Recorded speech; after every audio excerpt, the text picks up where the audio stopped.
Hey, we're here with Bernardo Petit from the European Space Agency, and today we're going to be talking about the Orion service module. Bernardo, how are you doing? I'm doing fine. Thank you very much, and thank you for being here. How is ESA going to be leveraging the ATV technologies into the Orion service module? Right. Let's first see what is the service module. Let's imagine it as a big truck, which is pushing the crew module. So what does a big truck needs is an engine. So essentially, it's a big propulsion module. Okay. That's where the analogy stops, because it provides also other services to the crew module: power, storage of consumable, heat rejection. So many of these features are already built in onto the ATV propulsion module. So we are going to use similar architecture and put together similar equipment. Sometime we are going to customize it and make it work for a beyond LEO mission. And also, you may be putting in some cutting-edge technology into the vehicle as well. Yes, we are using similar technologies for the propulsion elements, Right. where we are using the main engine is a US provided engine Right. from the shuttle. Right. We are using other engines that were already in the ATV. On the solar panels, you can consider that the solar panels are an evolution from the one of the ATV. Okay. We are using some heritage, but also there is some quite great deal of innovation. The storage of consumable is essentially similar, and of course what is being customized is the heat rejection, which is quite different, and also the structure itself, because it's really mission tailored. Since the service module will be attached to the crew module, what are some of the challenges of human rating a spacecraft? That's a great point, Chris. Human rating a spacecraft is very different if you do a low Earth orbit spacecraft or if you do an interplanetary spacecraft. Why? Because in low Earth orbit, you are not constrained by mass as much as you are when you go beyond low Earth orbit. Now, the challenge is that, of course, the crew has to be absolutely safe, Right. but we have also to respect the very stringent mass constraints that we have. So that's where the challenge and the ingenuity of our engineers is required, because you can't just make it everything double. If you put everything double, that will never fly. It will be totally safe, and it will be even safer because it stays on the ground.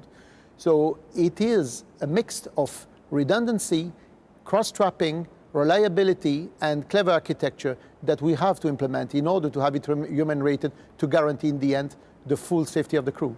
So it's very important when you do your trade studies to kind of balance all those components. Indeed, and we are doing that in close cooperation with NASA. We cannot do that on our own. It will never work. You have always to see the vehicle as a single vehicle. There is not such a thing as the crew module and the service module. That will never work.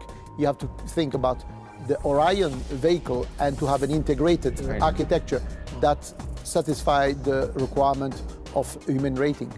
When we develop a spacecraft that big, it's hard to rely on just one country to build everything. Who are some of the partners for ESA in developing the service module?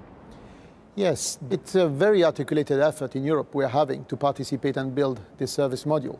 It is led by a country and a country being Germany and the company being Astrium, located in Bremen.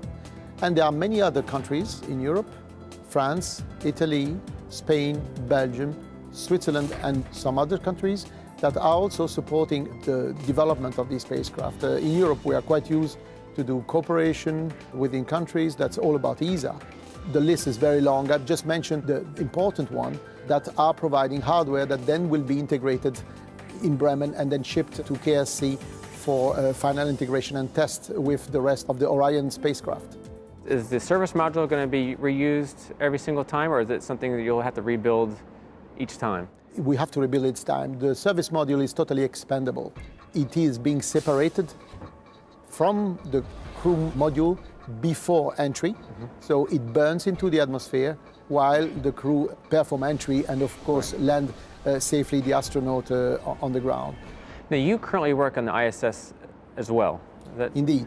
How different is the challenge of, let's say, constructing the International Space Station and maintaining it in low Earth orbit, as opposed to developing this new spacecraft going beyond low Earth orbit to Mars, to an asteroid, or beyond? This is a great question, and I'm very grateful of it. If you want to see, the ISS is a big modular house, which you can build like Lego pieces. Things have to be compatible, but not necessarily totally integrated. You can have design freedom, build a module in one way and the other one different way, as long as you plug them together and they work. A spacecraft like Orion is a totally integrated spacecraft. You can't afford multi-design philosophy in the architecture. It has to be really integrated, because otherwise you lose one thing. You lose the efficiency, the mass, and in the end, the performance of your spacecraft goes down and you don't perform the mission.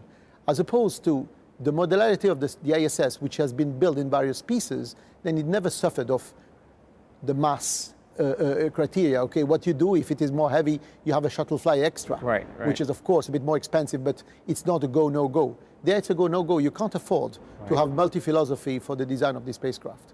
You know, human exploration has always fascinated the public. And sometimes we have a challenge, you know, in the United States to get kids excited about science, technology, engineering, and mathematics. Where do you sort of see the European people in terms of getting excited about human space exploration?